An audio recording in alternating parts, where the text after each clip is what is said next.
Bienvenue dans cette vidéo où je vais vous expliquer les 4 et seulement 4 applications que j'utilise moi-même pour progresser en norvégien, une langue où j'ai un niveau à peu près A2 B1, certainement le niveau que vous avez vous aussi à l'heure actuelle en anglais. Donc oui, les applications c'est top, il en existe des qui sont géniales, des qui sont un peu moins bien, mais le fait d'en avoir trop peut clairement vous desservir. Dans cette vidéo, je vais justement vous expliquer mon concept, comment moi je m'organise pour progresser dans une langue étrangère avec seulement 4 applis et pas une de plus. Si ça vous intéresse, stay tuned. Mais avant ça, si c'est la première fois sur ma chaîne YouTube, je m'appelle Léa Verselotti, je suis prof et coach d'anglais et je vous enseigne l'anglais sur cette chaîne YouTube, mais aussi comment progresser en anglais, comment devenir un apprenant autonome. Si vous voulez aller regarder dans la description de cette vidéo, j'ai pour vous plein de petits cadeaux gratuits, notamment un e-book avec les 60 erreurs à ne surtout pas faire en anglais. Et c'est parti maintenant pour ma technique personnelle pour progresser dans une langue avec un niveau A2 B1 avec seulement 4 applications. Vous voyez maintenant à l'écran mon écran de téléphone où j'ai sélectionné les applications que j'utilise moi-même en norvégien pour progresser. J'ai un niveau A2 B1, certainement le niveau que vous avez vous-même à l'heure actuelle en anglais. Donc vous voyez que mon dossier n'a pas une dizaine d'applications, j'ai seulement quelques applications et je suis hyper intentionnelle sur le nombre d'applications que j'utilise. Parce que oui, ça peut être vraiment génial pour progresser, mais si vous en avez trop, ça devient vraiment compliqué. Donc je vais vous les présenter une par une pour vous montrer qu'est-ce que je fais exactement. La première application vraiment intéressante que j'utilise le plus, c'est l'application tout en bas, celle qui s'appelle Mon Journal. Là, vous allez pouvoir télécharger n'importe quelle application similaire en tapant dans l'App Store ou Google Play Diary, Journal, Journal intime ou je ne sais quoi. Vous n'êtes pas obligé d'en utiliser une qui est en anglais, forcément, vous pouvez utiliser n'importe quelle application. Alors sur cette application, vous allez pouvoir tout simplement ajouter chaque jour une note et pouvoir écrire dans la langue que vous choisissez d'apprendre. Si par exemple c'est en anglais, je vais vous faire un petit exemple aujourd'hui. Cette application Diary va avoir les fonctionnalités pour vous envoyer des rappels chaque jour, c'est ça qui est hyper intéressant. Vous allez pouvoir choisir à quel moment de la journée vous allez recevoir une notification. Personnellement, j'écris le plus souvent possible, j'essaie de m'y tenir tous les jours dans l'application en norvégien et ça va vous permettre de pratiquer sans avoir forcément de partenaire de langue ou de prof. Le fait de vous écrire chaque jour en anglais, ça va vous permettre de faire travailler la compétence qui est indispensable pour pouvoir parler à l'oral, qui est de penser dans votre langue maternelle et de devoir traduire ça, d'expliquer ça en anglais. Faisons un exemple tout de suite en live. Donc par exemple, vous pourriez raconter votre journée. Today I went to work. I was very busy.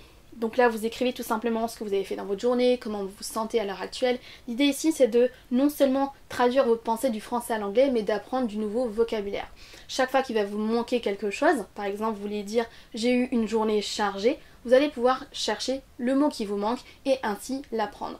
Chaque mot qui va vous manquer va être hyper relevant pour vous à apprendre parce que c'est un mot qui va potentiellement pouvoir vous resservir. Si par exemple, vous voulez dire « j'ai eu une journée très chargée », I had a very... Et là, vous ne savez pas comment dire chargé, vous allez pouvoir tout simplement aller dans le dictionnaire Word Reference par exemple. Vous allez pouvoir taper le mot qui vous manque et pouvoir l'apprendre. Donc là, vous allez taper chargé. Vous cherchez en anglais et vous allez pouvoir découvrir que ça se dit, par exemple, pour dire une journée chargée, a hectic week. Vous retournez dans votre application et vous allez pouvoir compléter avec le mot qui vous manquait, a hectic week. Donc l'exercice que je fais là en norvégien, je le fais exactement de la façon dont je vous l'ai présenté là. Je vais parler de ce que j'ai fait aujourd'hui, de ce que j'ai fait la veille, de ce que je vais faire le jour d'après. Je vais parler de comment je me sens, est-ce que ça va, etc. Je vais raconter le plus de choses possible et je vais potentiellement chercher le vocabulaire qui me manque. Moi j'utilise Word Reference pour le vocabulaire, mais j'utilise aussi un autre dictionnaire quand j'ai du mal à faire des phrases et que je ne sais pas exactement quel temps je dois mettre, quelle préposition, etc.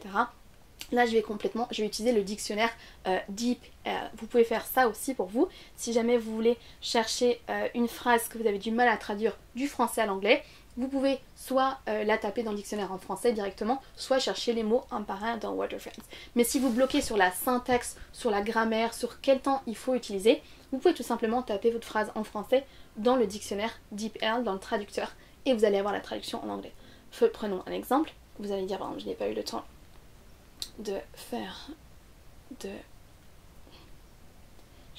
d'écrire en anglais aujourd'hui.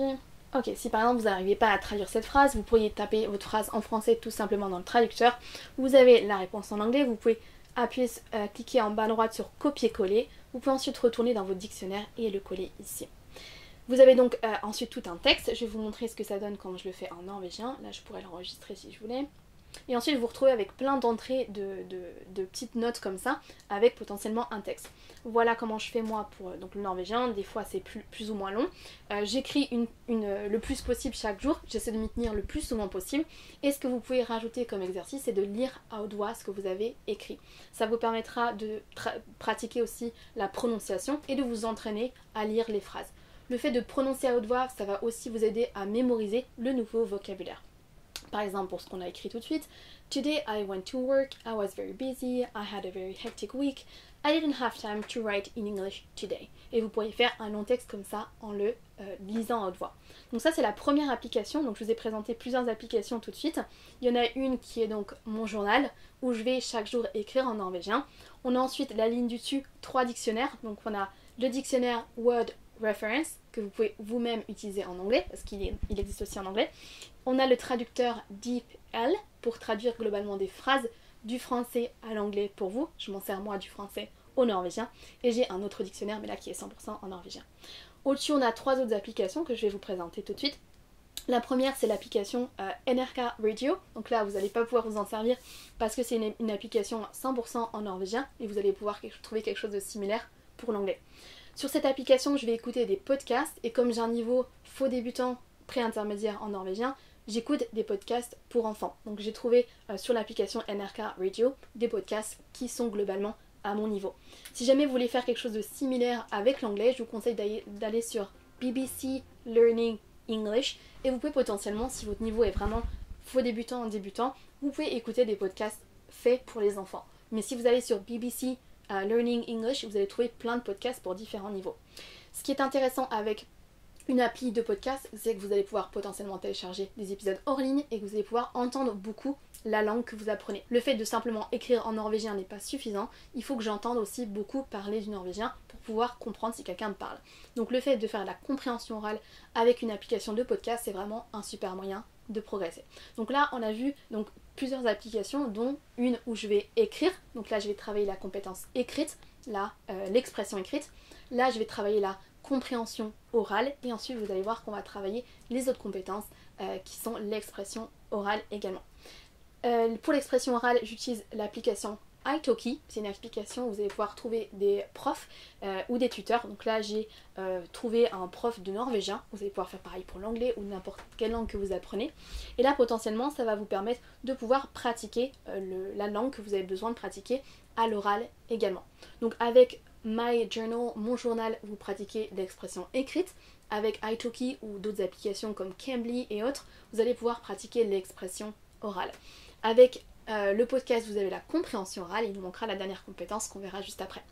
Donc avec les applications qu'on a là, ça donne une fois par jour, j'écris dans l'application donc journal, j'essaie d'écouter 3 ou 4 podcasts par semaine et une semaine sur 2, je pratique 1 heure avec un prof en norvégien avec qui je vais pouvoir pratiquer à l'oral le norvégien.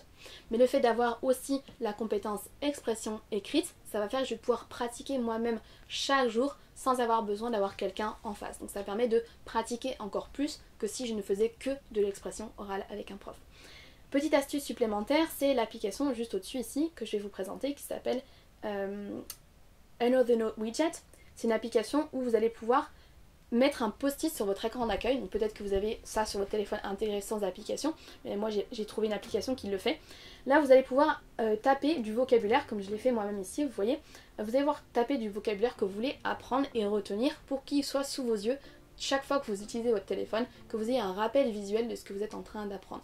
Donc quand vous faites votre exercice d'écriture, ou vous écoutez un podcast qui a un mot ou une expression que vous ne connaissez pas, vous allez pouvoir potentiellement le mettre sur votre écran d'accueil pour pouvoir plus facilement le mémoriser. Donc ça c'est une application que vous pouvez télécharger et utiliser vous-même à l'heure actuelle si vous apprenez une langue étrangère.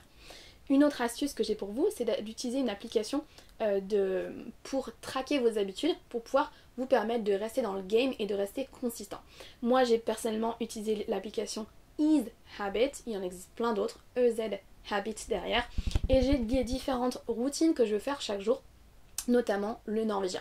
Donc chaque fois que soit j'écoute un podcast, soit je lis mon livre, soit je fais de l'expression écrite, je vais pouvoir cocher la case et valider le fait que j'ai bien fait du norvégien à l'heure actuelle. Vous pouvez faire de différentes façons, soit vous pouvez décliner chaque compétence que vous voulez travailler. Est-ce que vous avez pratiqué avec un prof? Est-ce que vous avez écrit? Est-ce que vous avez lu? Est-ce que vous avez écrit un podcast, écouté un podcast en anglais?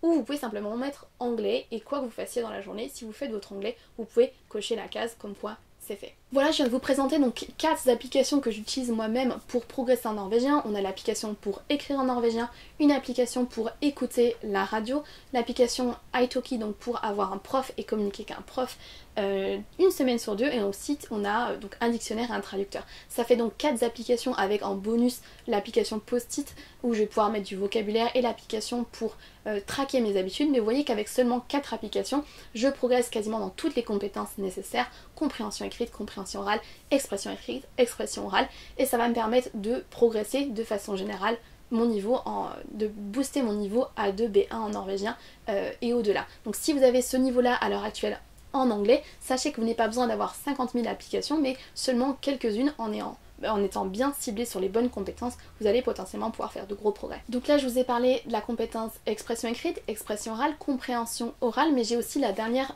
clé qui est la compréhension écrite. C'est pas quelque chose qui est obligatoire, vous n'êtes pas obligé de lire en anglais, mais si vous en avez marre d'être toujours sur l'écran, d'utiliser énormément d'applications, sachez que vous pouvez ajouter à cette routine, comme moi je le fais, un livre en anglais. Ça peut être un roman, un livre de non-fiction. Moi j'ai personnellement fait le choix d'un roman en norvégien et ça me permet donc de travailler les 4 compétences: expression écrite et orale, compréhension écrite et orale. Donc là j'ai vraiment un apprentissage hyper complet avec seulement 4 applications et un livre, et avec un minimum de temps par jour. Si je passe une demi-heure par jour à faire du norvégien, c'est bien le maximum. Pour autant, le fait d'être ciblé sur seulement 4 applications et un livre, donc 5 ressources au grand maximum, ça me permet de progresser sans m'éparpiller. Si jamais cette vidéo vous a inspiré à simplifier votre apprentissage et à utiliser des nouveaux outils, dites-le moi dans les commentaires. Donnez-moi un pouce à cette vidéo si ça vous a plu et n'hésitez pas à la partager avec des gens qui pourraient apprécier mon contenu. Vous pouvez aussi vous abonner à ma chaîne YouTube, pensez à appuyer ensuite sur la cloche pour activer les notifications et recevoir donc une notification lorsque je publie une nouvelle vidéo. Je vous dis à bientôt et bonne journée. Bye.